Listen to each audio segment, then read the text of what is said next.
Question की statement है the maximum velocity that a particle executing simple harmonic motion of amplitude A attain is v if it is disturbed in such a way that its maximum velocity becomes nv.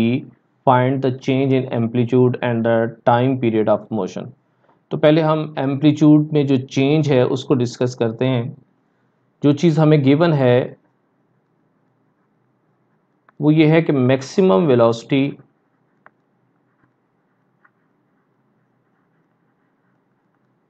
ये v के बराबर है, जबकि फार्मूले के मुताबिक v maximum जो है वो इक्वल है lambda square root into a, where a is the amplitude, और यही एम्पलीट्यूड यहाँ पे ये देखें गिवन भी है a एम्पलीट्यूड।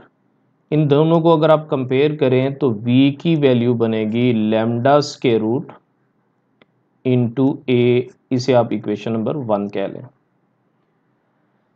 अब इस पार्टिकल को डिस्टर्ब कर दिया गया और इस डिस्टर्बेंस के नतीजे में जो वेलोसिटी v थी अब वो वेलोसिटी nv हो गई।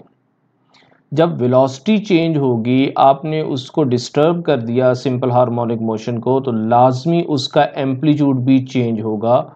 सपोज कर लेता हूं कि वो एम्पलीट्यूड a डैश है। Let a dash be the amplitude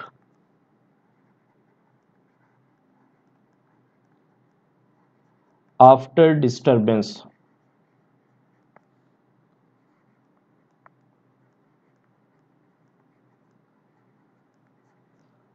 जब आपने उसको डिस्टर्ब कर दिया और उसका एम्पलीट्यूड चेंज हो गया तो मैक्सिमम वेलोसिटी का फार्मूला भी चेंज हो गया। अब मैक्सिमम वेलोसिटी का फार्मूला बना lambda square root a dash, जबकि गिवन है कि मैक्सिमम वेलोसिटी जो है जब आप डिस्टर्ब कर देंगे सिंपल हार्मोनिक मोशन को तो मैक्सिमम वेलोसिटी nv के बराबर है। But maximum velocity equals to nv।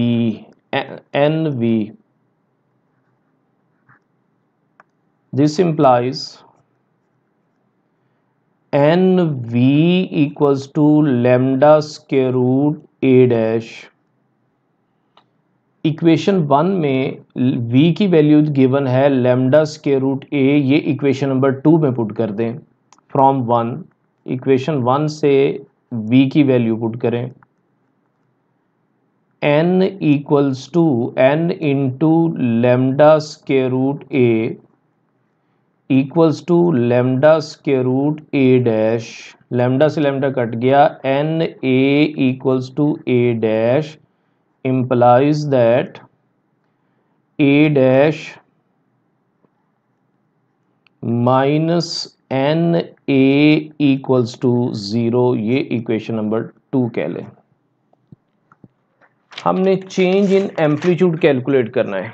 Change in amplitude होगा न्यू एम्पलीट्यूड माइनस, इसको इक्वेशन नंबर 2 कह लें।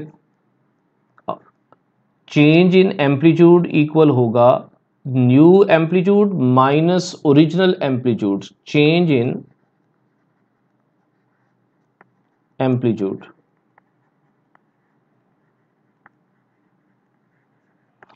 Equal a dash minus a dash की वैल्यू कैलकुलेट हुई है na माइनस a आपने कॉमन ले लिया तो change in magnitude equals to n minus 1 into a। तो ये चेंज इन एम्पलीट्यूड जो है ये हमारे पास प्रूफ हो गया। अब अगली बात जो हम यहाँ डिस्कस करेंगे वो ये है कि इसका टाइम पीरियड क्या होगा। Next topic time period.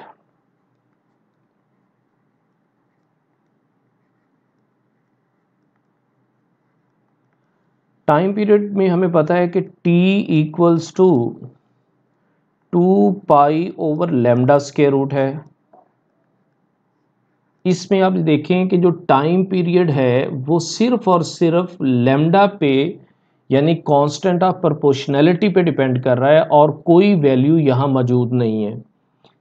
इस वजह से टाइम पीरियड के ऊपर कोई इफेक्ट नहीं होगा, इसलिए हम लिखेंगे since time period depends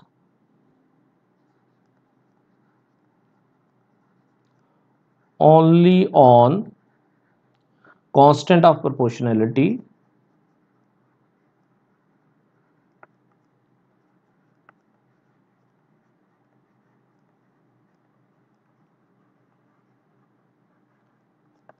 therefore so no change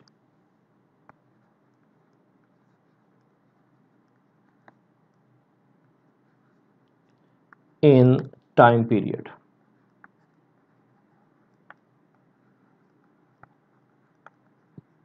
तो ये दोनों बातें हमसे पूछी गई थी कि चेंज इन एम्पलीट्यूड बता दें। तो चेंज इन एम्पलीट्यूड हमने बता दिया कि चेंज इन एम्पलीट्यूड जो है वो इसके बराबर है n-1 इंटू ए, जबकि इस क्वेश्चन के अंदर टाइम पीरियड के अंदर कोई चेंज नहीं आएगी।